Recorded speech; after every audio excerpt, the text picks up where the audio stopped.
Hi, welcome to the Sun Devil Report. I am your ASU insider, Doug Haller, along with columnist Greg Moore. Greg, how you doing? Doing great, Doug. How are you? I'm doing great.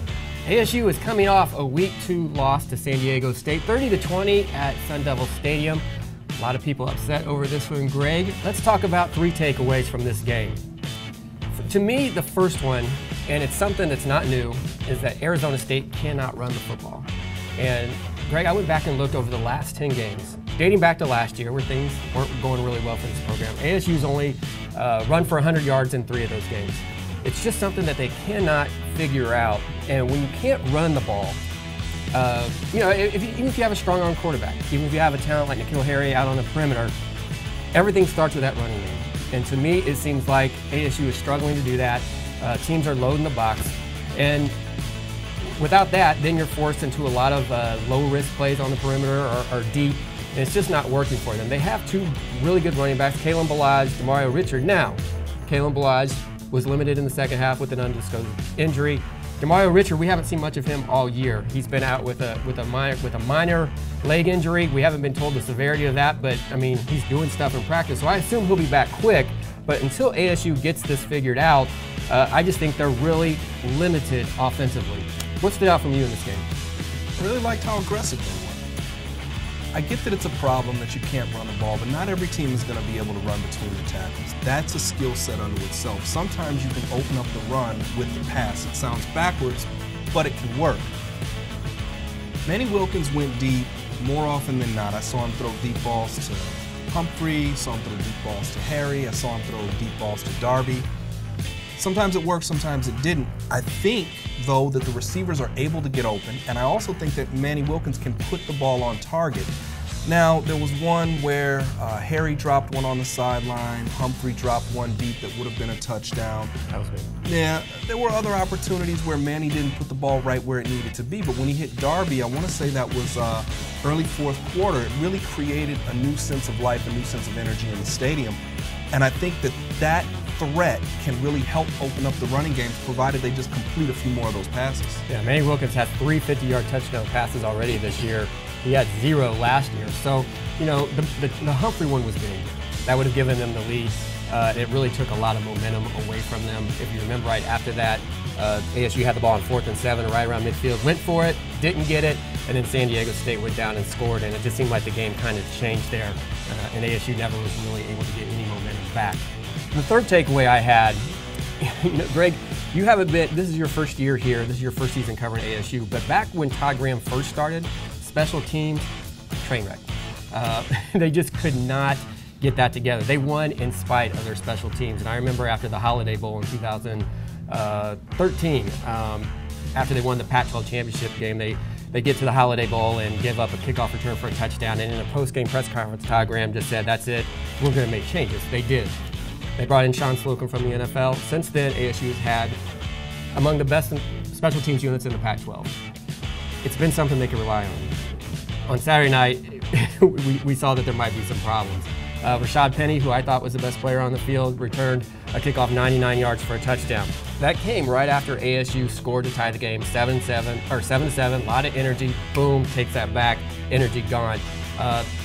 Michael Sleep Dalton is a sophomore punter, and he normally kicks with his right foot. He can kick with both, so he's been kicking with his left. Did it fine first game, this game not so well.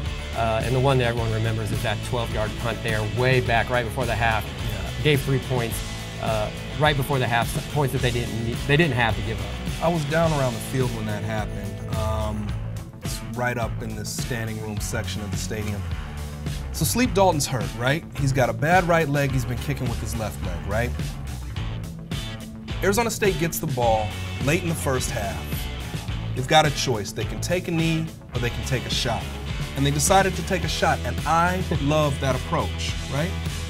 They were down 3 at the time. It was 17-14. There's a minute, maybe 15 seconds left, just a little bit more than a minute. First play, I think, is a run that gets next to nothing. Second play is a pass over on the sideline that I think it was Darby who dropped the ball. He was open, he should have made that catch. Then the next play, I want to say, is a deep pass to Humphrey that really should have been picked off, and it would have been better for Arizona State had that been picked off because the next play was the punt.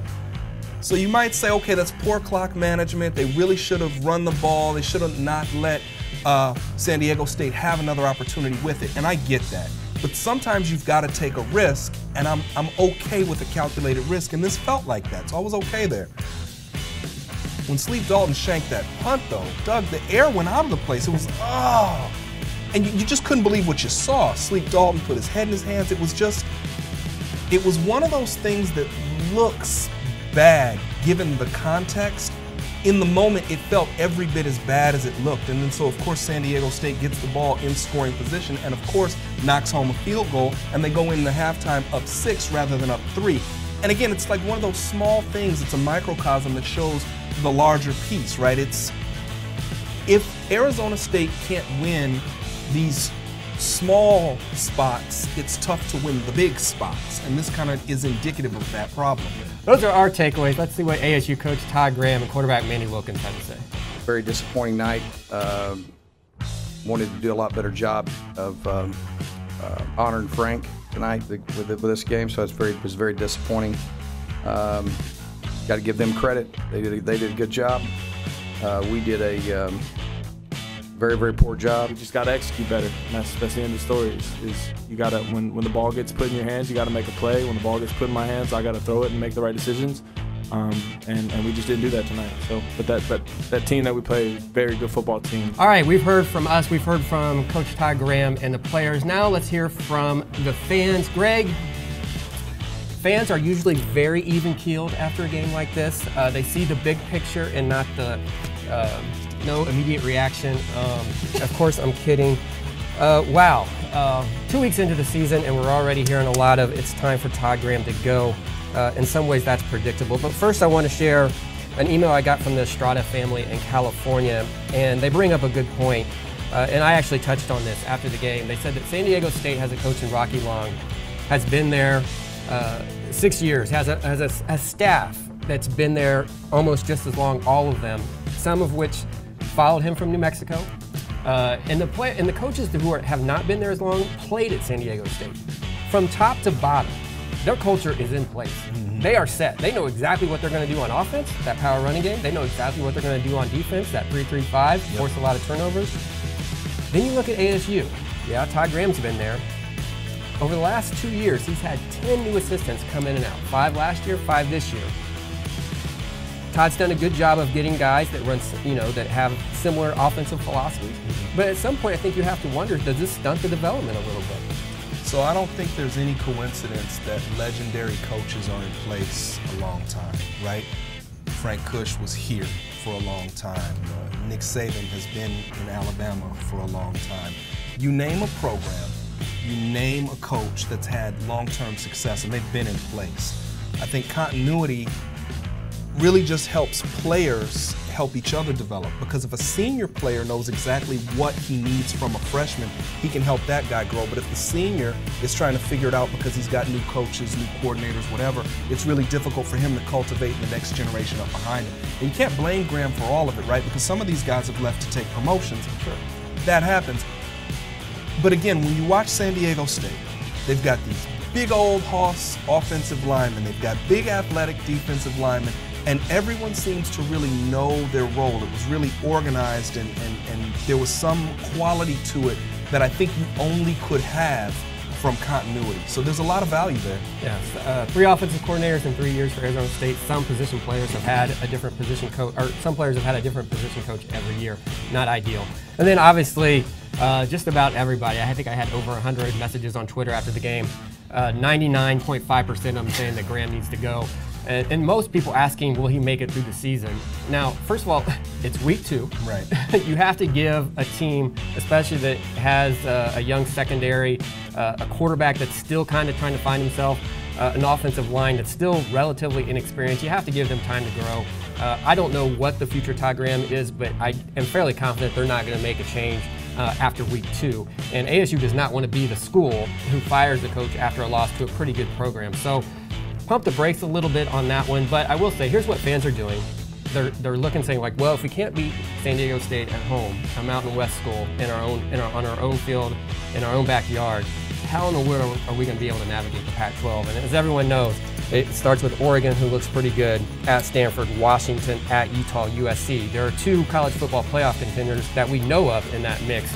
So if you kind of extrapolate that, it doesn't look good. I understand that, but that gives us a lot of time to talk about the future of the program, whether Todd Graham's the guy going forward. I just don't think after week 2 is the time and place for it. No, I wouldn't. I wouldn't start thinking about making any kind of changes after week 2 other than changes on the field that are very specific to the team that you're playing against, very specific to mechanics. Or talking about firing the coach after the 2nd week isn't the sort of thing that's going to lead to the sort of continuity of a program that's going to lead to the sort of success that Michael Crow, Athletic Director Ray Anderson have said that they're looking for from this team, right? If you want to have a squad that competes at the highest levels, you don't do stuff like fire the head coach after week 2. Now, that's not to say that Graham is safe or comfortable, right? We've known that he's had a couple of bad seasons. We know that the athletic director and university president have put pressure on him by saying that they expect to compete at a level commensurate with Stanford, with Ohio State. We get what he's facing, just saying not right now. And I will say this, I do understand one thing. One thing if you could watch and say like, okay, ASU can run the ball well, or ASU defense is showing potential. Right now, you can't hang your hat on anything. They don't do anything well. Special teams, not so much anymore. They don't do anything well. So I think that's the big concern, is the fact that they're facing a very difficult road coming up, and yet there's not anything yet that the fans can feel good about this program outside of the Pat Tillman statue and outside of the new football facility. Let me give you this though.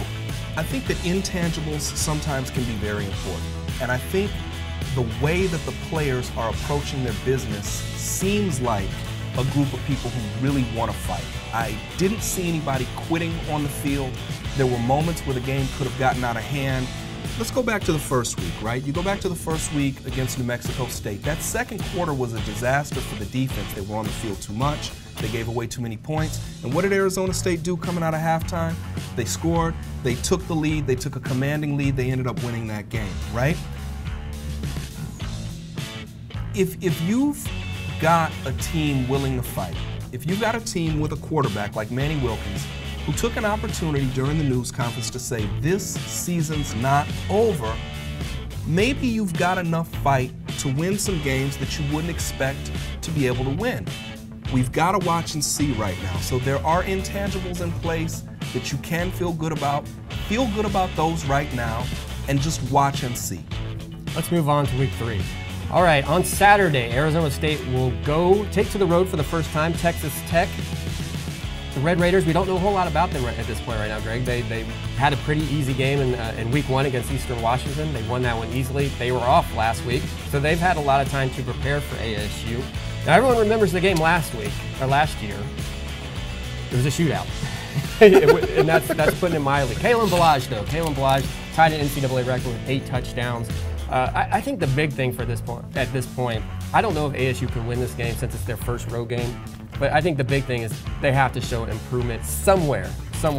And I also think they've had this past week against San Diego State, it was all about power running.